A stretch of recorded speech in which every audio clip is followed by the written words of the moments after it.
Good evening and welcome to Hot Edition on 3FM 92.7, coming to you live from our studio here at Adesanwe Kanda in Accra.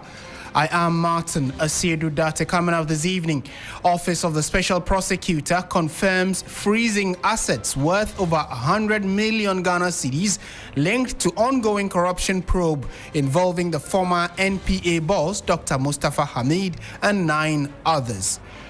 And later in the bulletin, Energy Ministry moves to recover funds after ECG and PDS ruling. What does this mean for future private sector participation in the power sector management in Ghana?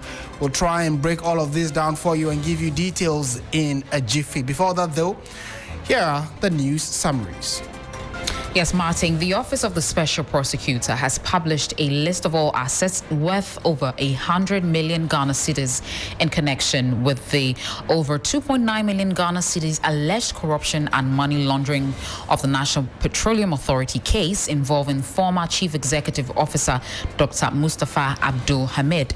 Now, in a post on Thursday, November 6 via X, the OSP confirmed the seizure and freezing of assets exceeding 100 million Ghana cedis and $100,000, including real estate holdings, fuel stations, and logistics vehicles.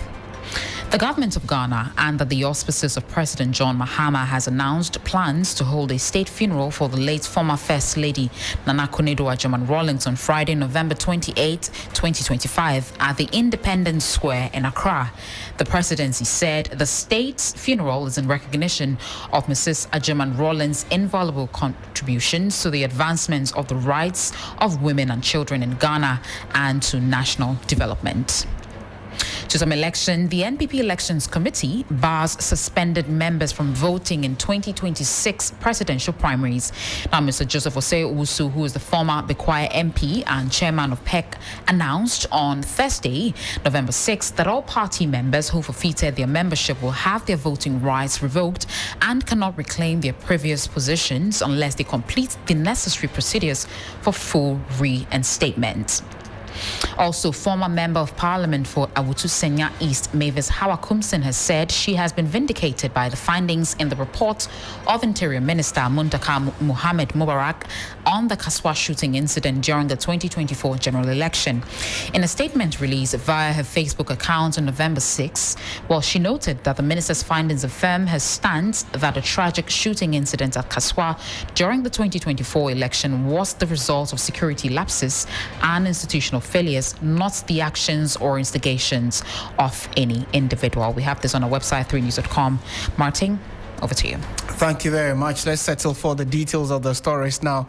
We are starting from issues relating to power and energy. The Ministry of Energy says it will vigorously pursue and recover all funds owed to the state by Power Distribution Services Ghana Limited, that's PDS, following Ghana's landmark victory in the international arbitration case between PDS and the Electricity Company of Ghana.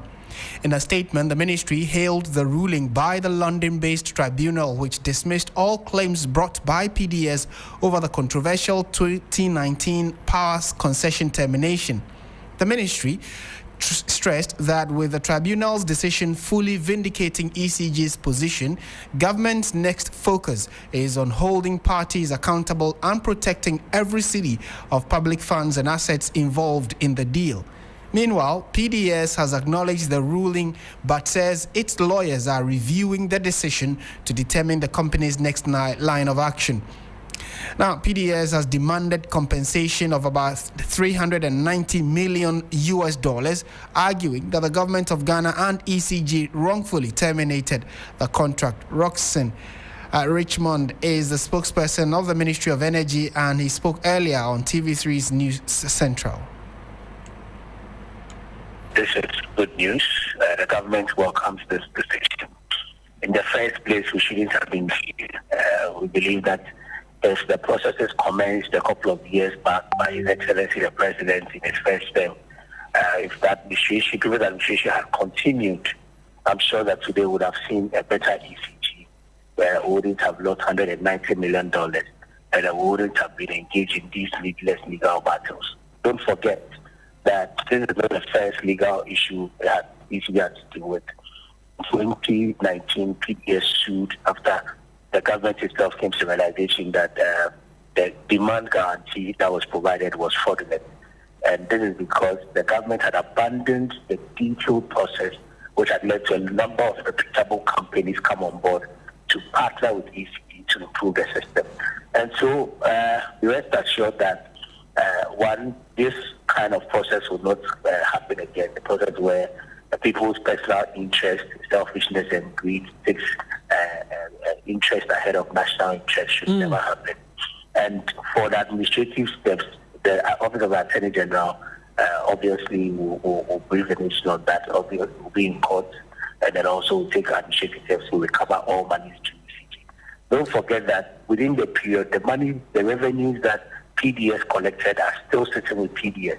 And those monies are not for PDS. Those monies are the bona fide property of ECG. And that you have the assurances of government that every single penny with PDS will be recovered by the country.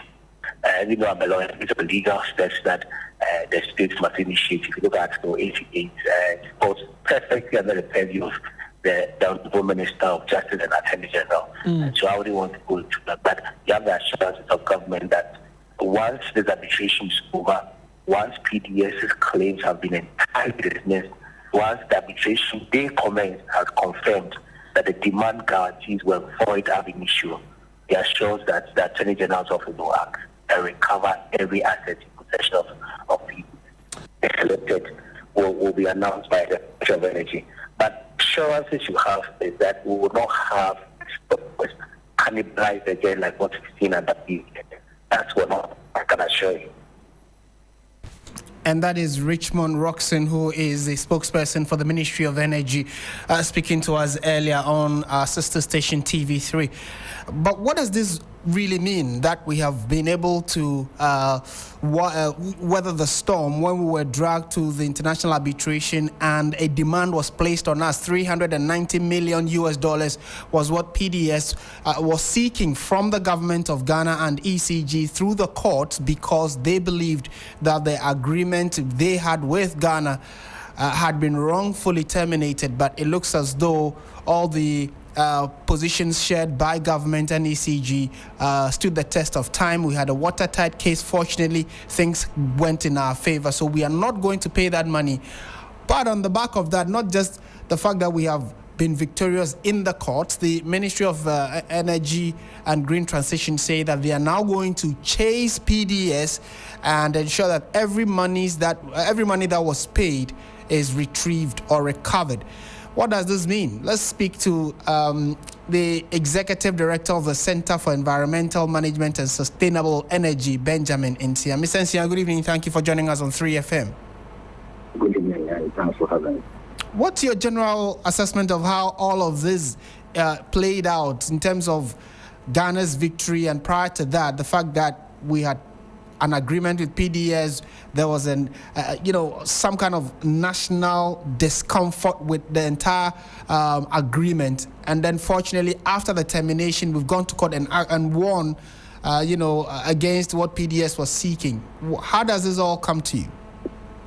Thank you very much. So I think we are here because of lack of due diligence on the part of state actors who ought to have had some oversight responsibility in checking that we had a good contract with PDS. And also, too, because of personal political interest by some state actors and influencing contractual decisions between some utilities and also private entities or private persons. That is why we are here. But the court has pronounced its ruling, its judgment, and I think ECG won, which is a defensive victory because PDS took them to court. And when the judge dismissed all claims, it means that ECG has won a defensive victory. And the next stage is an offensive win, which I think the spokesperson for the ministry mentioned. Now it is a turn of ECG to go offensive. It also claim some awards or rewards from the court. based on this whole contractual arrangement. I think with respect to assets, which has been the issue about discussion, we have to look at it from two perspectives. We have liabilities as part of the contract and also assets as part of the contract. I think the liability was what PDS was claiming, that after the termination of the contract, there were certain liabilities that ECG ought to award them or ought to have paid them. Now the court has dismissed that. So the offensive side has to do with the assets, whether there were certain fiscal assets that ECG handed over to them, whether there were certain financial assets, technical, operational, and even IT or technological assets that ECG handed over to them. But before we could proceed on these assets, auditors must come in to reconcile and take some auditing and reconciliation of what they received from ECG, what they brought in after those receipts, and then after that reconciliation, maybe certain negotiations will be done. If those settlements are done, I think that they will not be caught to pronounce any judgment. But if PDS becomes adamant, I think that the next step will be to be offensive on them to get retrieve any asset that belongs to the state, which is with them. So it is your thinking that although we terminated the contract probably 3 years ago, there certainly must have still been some assets of ECG in their possession? Likely, there could be. Because when I heard the spokesperson, he mentioned that there are certain revenues even taken by PDS and still with PDS, and all these are assets. There could be certain fiscal assets like vehicles and other infrastructure which are with PDS to date, and that the ECG could not claim from them because of these offensive approach taken by PDS to claim some liabilities from government. But since the court has dismissed their claims, it means that the time has come for the state to also go after them offensively, to also claim whatever belongs to the state that is them. But as I indicated earlier, auditors must come in, reconciliation must be done, because whether you like it or yes, PDS might have also injected some form of capital or some form of liquidity into the operations or whatever operation they were engaging. And after this reconciliation, if we still know that there are certain assets as a balance, we claim our assets based on negotiation. But if they don't want to negotiate and still want us to proceed to court, I think that the Attorney General and other state actors will advise the government on it and then proceed to court to claim the assets that are with them. But I believe that PDS should not hold matters at hand. I think that negotiation will help both partners in resolving this particular matter amicably. What does this say about doing business in Ghana? Do you think that as a governance or from the governance perspective, would this ruling have anything to do with transparency and accountability in Ghana's power sector? Yes, I think that it is even going to send a very positive image of the sector, especially a positive image on the part of government, indicating that government doesn't just wake up to terminate contracts. It doesn't also. It also sells a positive message of transparency with respect to how contracts are terminated. So any particular investor or partner who wants to engage any of the state entities of government must do so with sincerity. And if you do so with sincerity, I don't think that anything will happen to that contract. But if there's lack of sincerity on the part of a partner in engaging government could go ahead to terminate this contract. So it's a good thing, because I thought that earlier in the delay of the pronouncement of justice or in the delay of the case at the court, that could have had certain negative image with respect to ECG and other utilities attracting the needed investment. Okay. One more question before you take leave of us. We are looking at the issue of what you said in your very early submission, which is that, it was lack of, or we had to end up in court due to the lack of due diligence done by individuals in key position to help the nation, whatever deal or contract or agreement we are going into, we ensure that we cross every T and dot every I.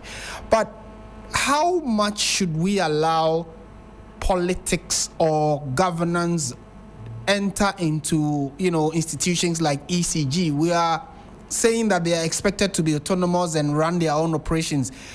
Leadership of these institutions are appointed by politicians or the government of the day, and by virtue of that, they have some backhand dealings or at least influence when it comes to the overall operational responsibilities of institutions like the ECG. So it would have been expected that ECG themselves would say that based on our operations and these challenges we face, we want a private institution to come in and assist us. Then they can go to government to see how they can either facilitate in getting a private entity in coming in. But if the ultimate decision usually comes from the executive or the government of the day, it indirectly tells you that there certainly will be some underhand dealings where politicians might want their interest to hold sway, for which reason ECG itself will just have to kowtow to whatever decision is taken by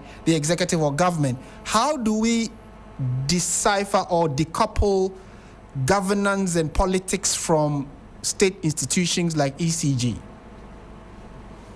Thank you very much. I think that looking at our organizational culture and also looking at the kind of political regime we practice in Ghana, it is likely going to be difficult if ECG continues to be a public company. And even though it's a private-owned company by the state, if it continues to be that kind of public entity, I think that there's going to be a difficulty in decoupling state interest or political interest from the operations of this particular entity. And that is why we at Center have always advocated for some kind of privatization or private sector participation in some aspect of ECG, so that it delays that political and not even political, personal political interest in the management of these utilities. That has been our position. I think that it has also been the position of this government, but its implementation has been delayed, or there's been a challenge with this whole implementation of the private sector participation. But I think that should be the key way to delay government's hand in the management of ECG. If you are not able to privatize, there will continue to be government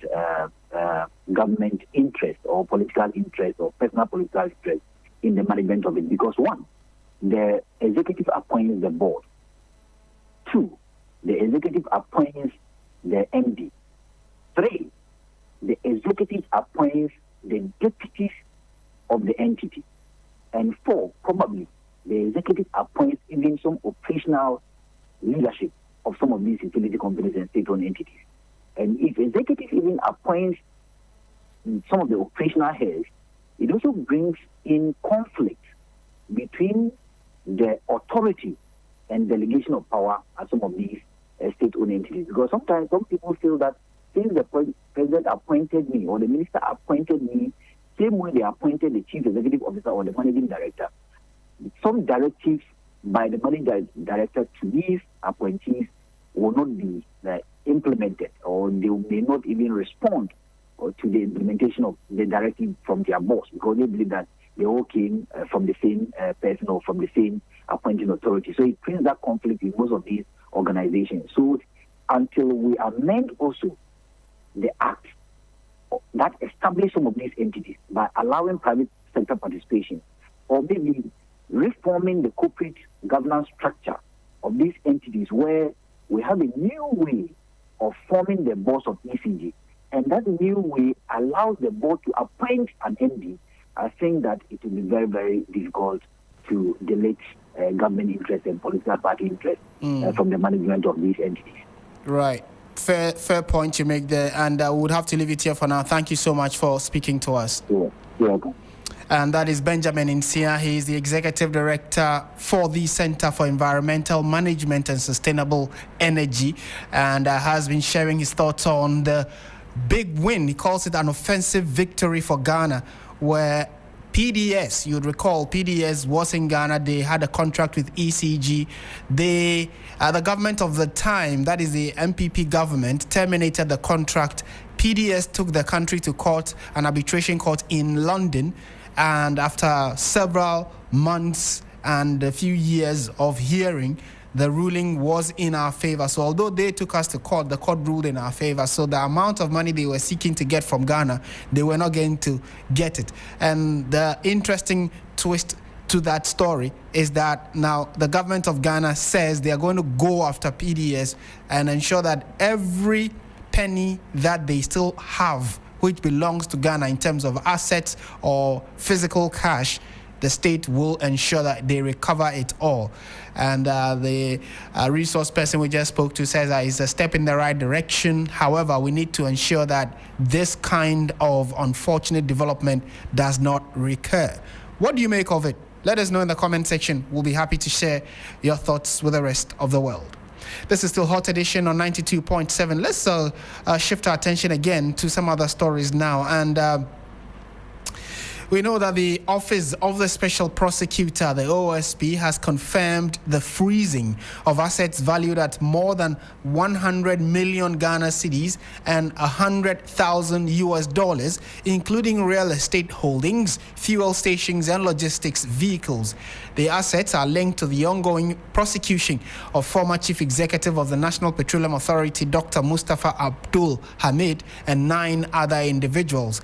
In a statement, the OSP said that additional assets remain under active tracing as investigations continue into what it describes as a grand extortion and money laundering scheme.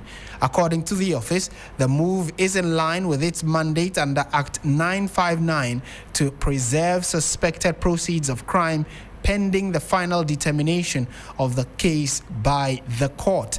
Let's take you through some of the assets listed on the OSP's letter in the NPA saga. And we definitely, if you're following us on our website or especially on Facebook where we are streaming this bulletin, you definitely get to see the specifics or the demands being made by the OSP.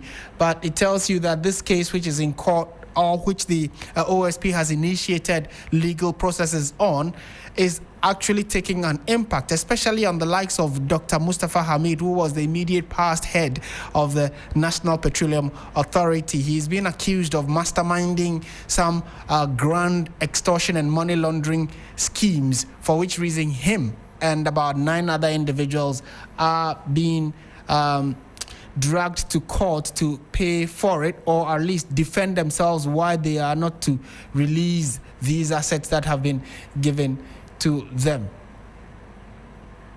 Right, so we'll give you updates of it later in our bulletin so you can get to understand what exactly these demands are and some of the assets that the OSP is chasing. The OSP has listed a number of items. It's on our website and on our various social media handles. You get to see the specifics that the OSP says that they include things like filling stations, things like vehicles and landed properties in real estate holdings, etc. They are taking all of it back, especially because of the valuation. If they value it and they know that they are proceeds of crime or proceeds of this investigation, the state is putting its hands on it. So assets in excess of 100 million Ghana cedis and $100,000 have been frozen by the OSP. However, they indicate that other items that they suspect belong to these individuals are being traced, and if they do find them, the freezing order will definitely apply to them as well. Meanwhile, Dr. Abdul Hamid's legal team is pushing back strongly against the special prosecutor's claims. In a statement issued by Hay and Partners, his lawyers described the OSP's announcement as public theatrics, insisting that no asset or businesses belonging to their client have been traced or confiscated. They further argue that even the OSP's amended charge sheet filed on October 17, 2025 lists 5 counts of alleged offenses, but none makes reference to any asset or properties connected to Dr. Abdul Hamid. In a related development, the High Court Criminal Division is expected to hear on the 13th of November an application filed by Dr. Abdul Hamid seeking the release of his passport. He argues that the document is needed to enable him travel to Canada for a political engagement. The Republic, however, has opposed the application, and as part of his bail conditions, Dr. Abdul Hamid was also ordered to surrender his passport and remains on the OSP's stop list. So it means that he cannot travel, and that was why he was asked to submit his passport to the state. So now that he says he has a program in Canada and wants to travel, he will need his passport to do so. And on the back of that, he has gone to court asking the court to order the OSP and the state, for that matter, to release his passport to him. So if that passport is not ready or is not released to him, it means that he will not be able to travel or go out of the country. And his lawyer, Joseph Dindiok-Pemka, who is also a former Deputy Attorney General, has been speaking to 3FM and sharing his thoughts on what all of this means, especially for them. You've read our response to the OSP's release. If you ask me, I'll tell you that what the OSP did is absolutely needless and uncalled for. You see, I have said it time and again, and I have referred lawyers. People are deliberately staying away from that provision. And let me repeat it. Go and check Rule 42 FII of LI 2423 of 2020. What the prosecution is doing is completely unacceptable. Inciting public sentiments against accused persons who are not convicts is completely unethical and unacceptable and must not be entertained a minute. None of the persons is a convict, and yet you run commentary as if they are convicts. You are talking about confiscation when you have not even convicted the persons and you have not linked whatever you are talking about to process of crime. Not even that is the case. But the continuous deliberate attempt on the part of the OSP to malign and link Dr. Mustafa Abdul Hamid to the prosecutions they are engaging in. And the perspective is clear. Please go and take the charge sheet and the facts. The properties in question that he's talking about, none of the properties in that 100 million claim he's making, none is linked to Dr. Mustafa Hamid. None, not one. The properties he claimed, he traced it to some of the accused persons and some companies that have no relationship with Mustafa. And yet, anytime he's putting out information, he wants the public to believe that those properties worth 100 million Ghana cedis that he has traced are properties of Dr. Mustafa Abdul Hamid, which claim is totally false by the facts available to him and the charges that he himself has presented against the accused in court. So why, with the greatest respect and humility, my brother, with the greatest respect and humility, what is the reason for the latest statement that was issued? Didn't he say that he was responding to a statement by Mustafa? No. You see, you are getting it wrong, and I have to point it out to you. Right. If there are 10 accused persons, and then one accused person out of the 10 makes a statement and you are responding to it, and you talk about seizure of property worth 100 million, what are you insinuating? Does anybody need to know? Need to ask you any further questions to know that you are trying to tell the public that the person's property that you have traced is 100 million? Right, so that's the voice of the former Deputy Attorney General and the lawyer for Dr. Mustafa Abdul Hamid, Joseph Dindiok-Pemka, and he clearly insists that his client and the assets that the OSP says he has frozen do not belong to his client. Now, let's really try and get some legal understanding of what goes into freezing of assets, etc. And at what point can the court decide that based on the seriousness or the public interest in the case, we want to take a further step of freezing assets belonging to a suspect. Joining us on the line now is a private legal practitioner, Lawrence Boampong Reku, who is he's joined us on phone for a quick chat. Mr. Reku, good evening. Thank you for joining us on 3FM. Good evening, Martin, and thanks for having me. Good evening to your cherished listeners and viewers. Right. What would be the key issues that would inform either the prosecution or the judge to say that based on A, B, and C, we want to freeze assets? What really is the asset freezing regime, and when does it kick in during a trial? Okay, so when you talk about seizure, the OSP can seize a property during investigation or during trial. And the OSP can also freeze a property before, that is during the investigation or during trial. Now, what grounds would the OSP consider before a property is seized or frozen? Now, if the OSP, that is the prosecutor, is of the view that that property is tainted with corruption or corruption-related offenses, then before trial, even in the investigation, the OSP can go ahead and seize that tainted property. And after that seizure, under the OSP Act, okay, it stipulates that if the OSP seizes a property during investigation, he has within 7 days to come before the court for the court to give a confirmation of that seizure of that tainted property. So all the properties that the OSP will seize during investigation, within that period, he has to bring an application to court.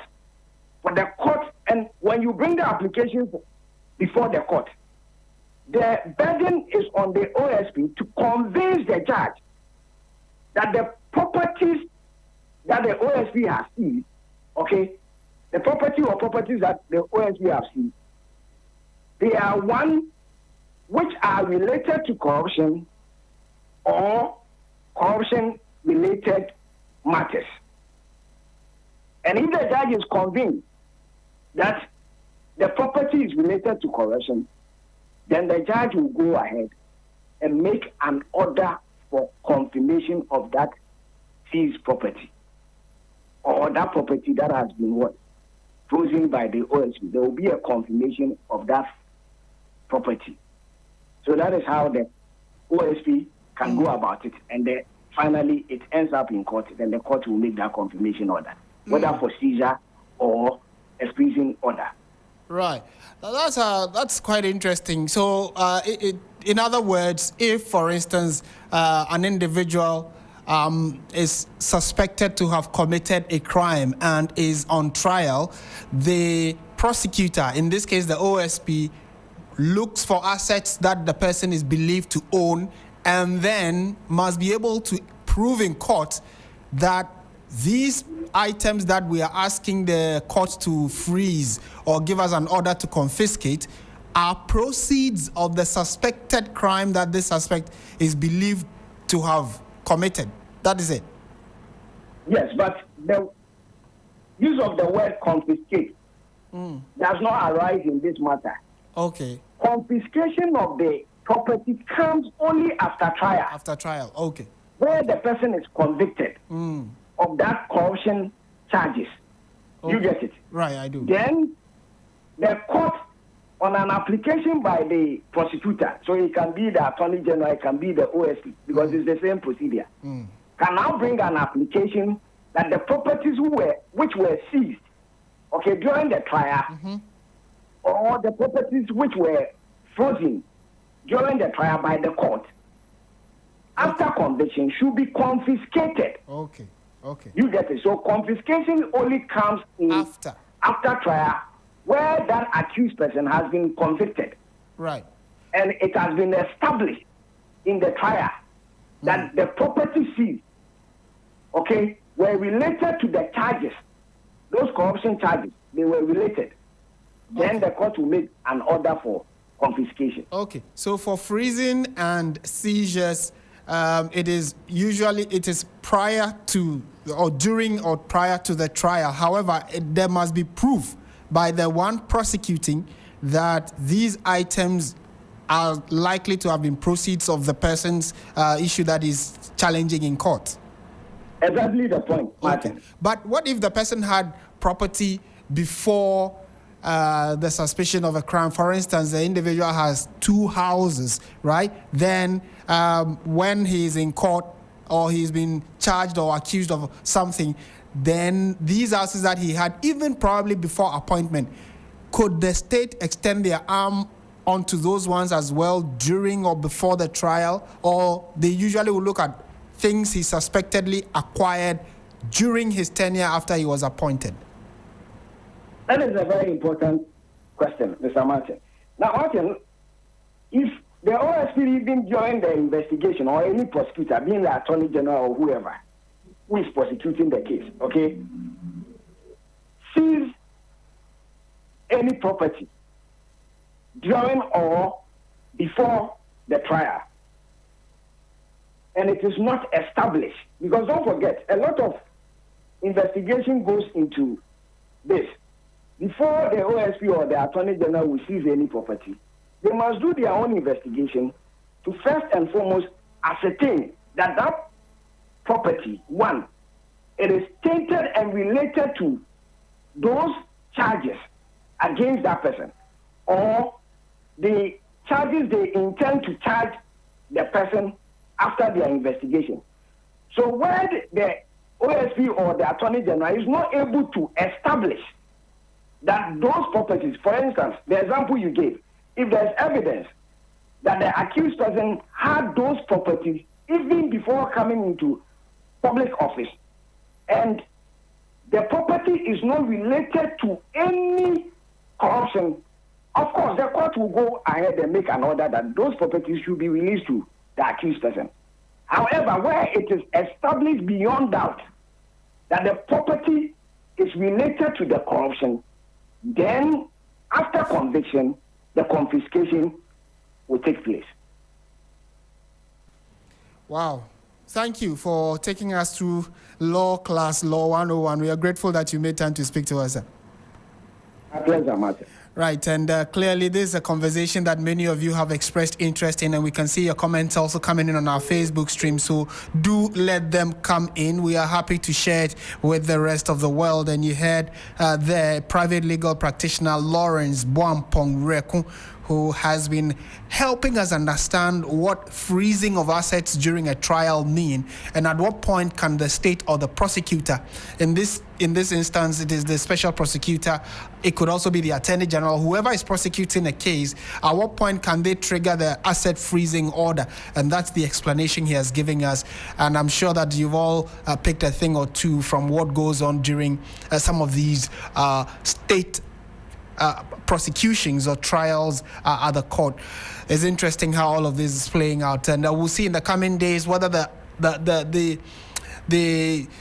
what Mustafa Hamid, doctor, is seeking the court to do to at least release his passport for him to travel. Would the court agree to that? And or will that mean that he would have to forfeit that trip because he is on the stop list that has been placed at our ports of exit and entry by the OSP? We are always happy to hear your thoughts on this. This is still Hot Edition on 3FM 92.7. Stay with us. When we return, we would update you on what's happening to the final date of when Ghana's longest-serving former First Lady, Nana Konadu Agyemang Rawlings, will be laid to rest, and what has the state been saying regarding providing a state funeral. We'll update you on all of that and more, and give you business as well as sports. This is Hot Edition on 3FM 92.7. Hello, Ghana. It's a new year and Bills Microcredit is here to support your dreams. If you're not working but want to start a business, don't let money stop you. With just your Ghana card, you can get a loan to turn your ideas into reality. Already running a business? Need more capital? Or are you a salary worker looking for extra funds? Bills offers fast and easy loans with no collateral, no deposit, and no SUSI savings required. Wherever you are, whatever you need, Bills makes it happen. Call Bills Microcredit today. Call 0596 920 833 or 0302 200 390 and get started. Bills is licensed and regulated by the Bank of Ghana. Bills, financing your needs. Terms and conditions apply.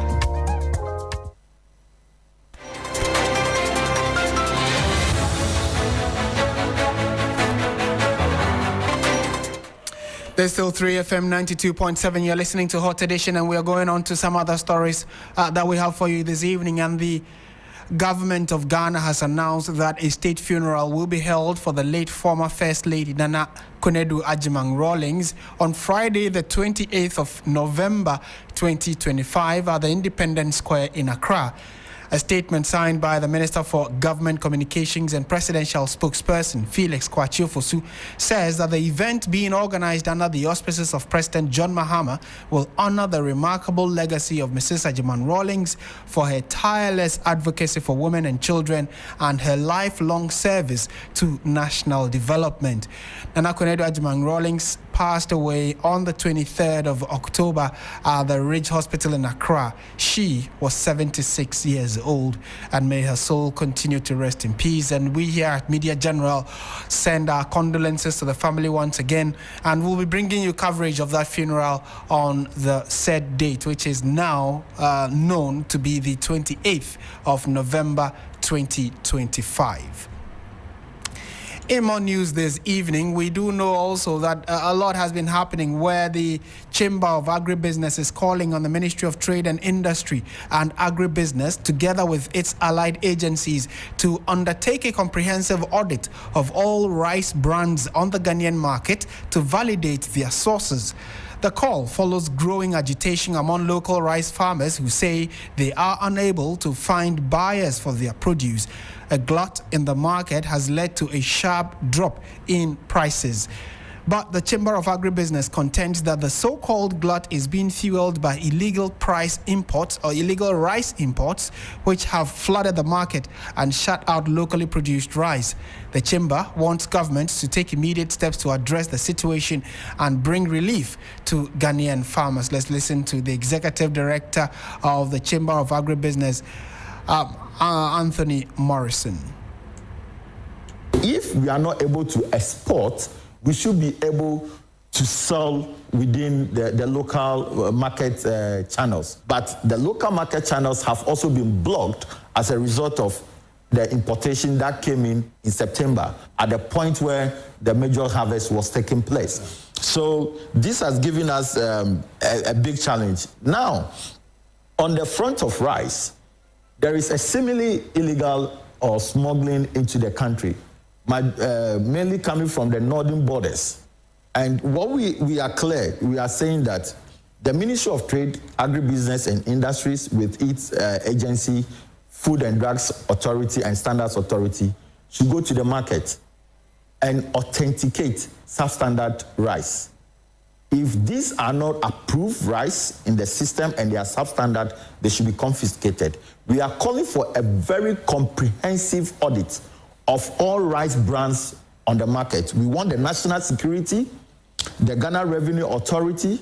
We want all the agencies that should go out there, validate all the brands of rice we have on our market today.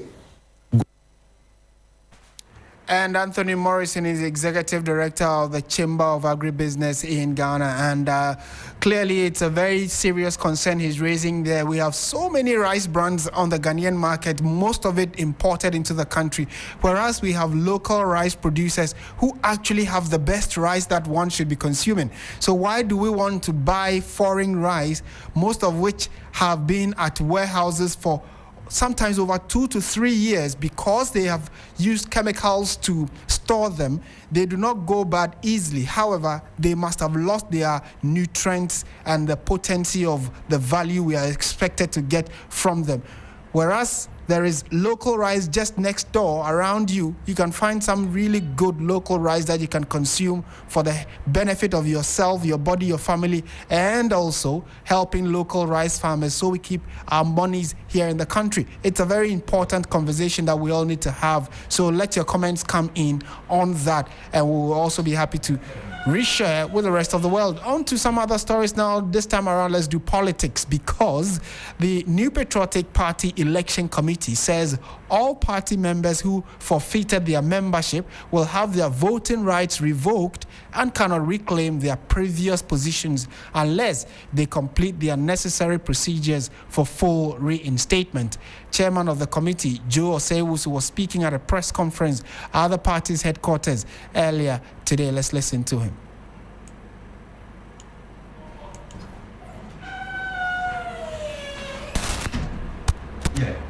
Members who have forfeited their membership under Article 391 shall be excluded from the process.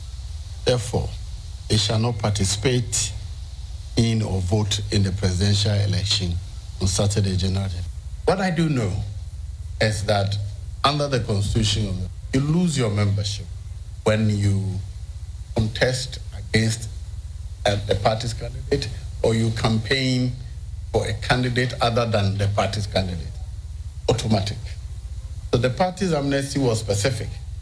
Anybody who has disciplinary proceedings or a punishment hanging on his or her head is being granted general amnesty, except those who have forfeited their membership. Specifically said, if you forfeited your membership, apply. Generally, my view has been that, well, if you forfeit your membership today, you can rejoin. You're a beginner. But until 2 years have elapsed, you do not qualify to compete for any position. So if you had a voting right and you lost your membership, you may have rejoined, but you don't return to your position. You're starting afresh. And that is Joe Osewusu, who is the chairman of the NPP's he's a member of the NPP's election committee, and giving clarity to how one can receive their membership back and their ability or their right to vote. He says that if you want to have that right back, then there are clear procedures you need to follow, and has been clarifying that for us. Well, that's how we bring this part of the conversation to a halt. We are taking a quick breather. We'll be back with the latest in the world of business and sports as well, so then that you can also be aware of the big news happening, not just in mainstream, but then in the world of business and in the world of sports. So stay with us. This is 3FM 92.7. You're listening to Hot Edition. I am Martin Asiedu-Dartey. There is more to come.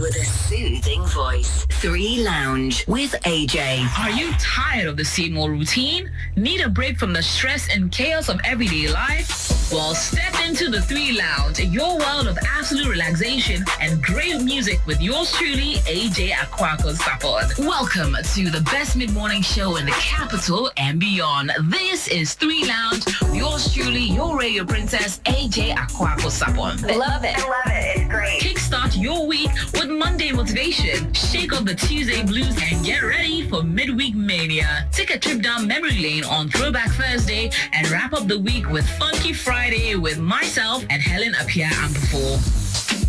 Plus, enjoy exciting celebrity interviews, insightful conversation, engaging discussions on topics that matter, and there's a boatload of fun and easy activations that reward and appreciate you, our loyal listener. If you're listening, we're manifesting money into your pocket this morning. Don't miss out on the excitement. Tune in to 3 Lounge every weekday morning from 10 a.m. to 12 p.m. with AJ Akwako Sapon, only on 3FM 92.7. It's my number one. 92.7 3FM, your urban lifestyle radio.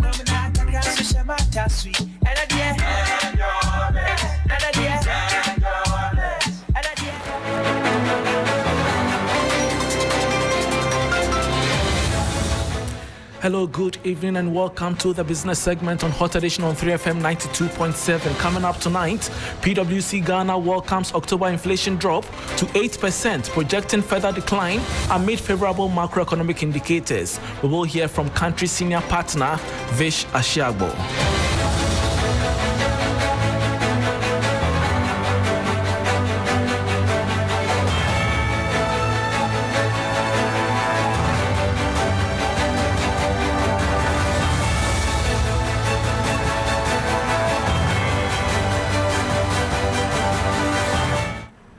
Thanks for your company. I am Bismarck. I will send out to the details. Country senior partner of PwC Ghana, Vish Asiedu-Dartey, has described the October 2025 inflation rate of 8% as a good signal for the business community. Inflation rates dropped to 8% year over year in October against 9.4% in September, lowest since mid-2021 and the 10th straight monthly decline. He, however, noted that the real impact will be seen in how the decline translates into better living conditions for Ghanaians, adding that while the direction is right, more work is needed to push inflation even lower. It's been on a downward trend for a while now. Obviously, when the minister read the mid-year, well, actually the target for the year, as I recall, the end-year target was about 11.5 or so. But of course, by the time minister presented the mid-year, it was clear that he would beat that target, although he retained it for the mid-year. So I think it's as expected. It's a good signal for the business community. The follow-through effects, I think, to the day-to-day lives of people is what I guess we're waiting to see, but in the right direction. But 8%, I think, is not too low. And actually, I think we'd like to see it go lower than 8%. Yes, in our environment, single-digit inflation has been a challenge. So yes, we think 8% is a good place to be. However, if you look at different parts of the world, or even if you look to neighboring countries, particularly the Francophone zone, they have inflation at much lower rates than 8%. So I don't think we would say that 8% is too low, or that we're satisfied with 8%. It can get much lower, and we look forward to that. And that was senior country partner of PwC Ghana, Vish Asiedu-Dartey, welcoming October inflation drop to 8%, projecting further decline amid favorable macroeconomic indicators. Meanwhile, the Ghana reference rate, a key benchmark used by banks to set lending rates, has inched up slightly for November 2025.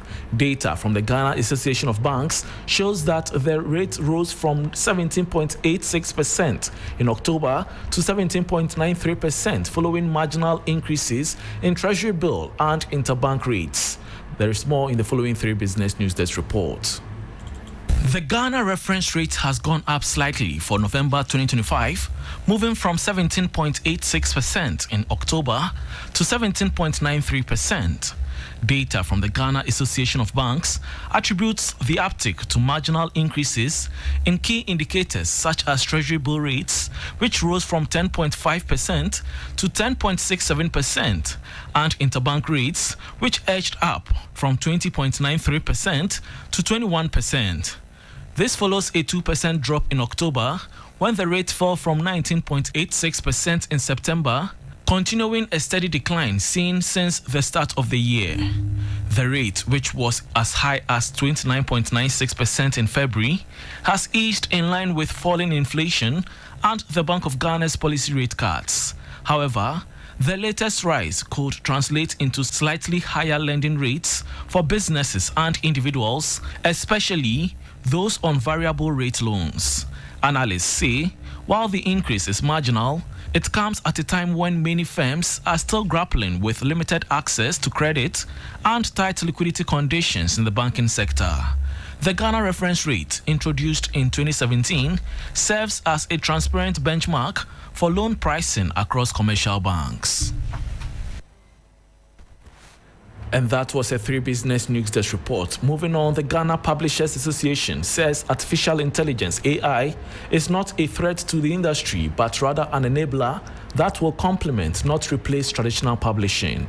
The association is, however, calling on government to provide clear policy direction to regulate and sanitize the sector. AI is transforming industries by automating tasks, sparking concerns over job losses and the erosion of creative roles. In publishing, it raises questions about authorship, originality, and copyright. But members of the Ghana Publishers Association believe AI and emerging technologies will serve as tools, not take over the space. The publishing business cannot be extinct. It just adapts. If the world decides that we are using tablets and all that, the content is key. And the publisher develops the content. So publishing can never be extinct. If publishing gets extinct, it means education is gone.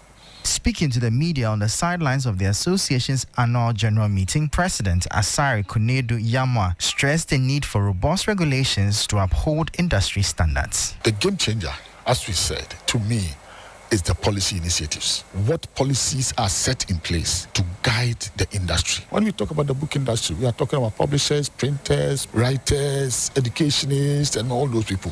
What is the policy? Even in the area of marketing of books, what policy guidelines are we all setting? And that was another report there. Before we go, the Ghana Revenue Authority has set an ambitious target to significantly expand the national tax base by aiming to register 8 million new taxpayers. This will increase the total number of registered taxpayers from the current 19 million. Commissioner General of the GRA, Anthony Kwesi Sapon, made this known at the launch of the Sustained Tax Education Campaign and the Modified Taxation Scheme in Accra. We estimate that potentially the population of this segment is about 8 million. We plan to target enrolling about 2 million potentially within the next 3 years into the tax net. If we do so with an average of 5,000 Ghana cedis per individual for 2 million people for the next 3 years, we'll be bringing into the tax net 10 billion Ghana cedis for phase 1.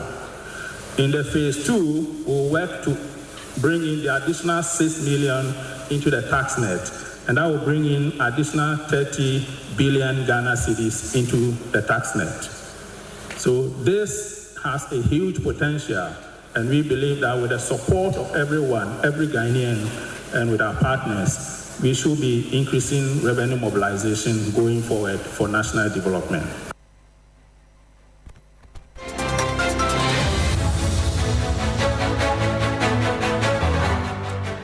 You heard Commissioner General of the GRA, Anthony Kwesi Sapon, and that brings us to the end of the business segment as well as Hot Edition. For more news, please log on to 3news.com. Thanks for your company.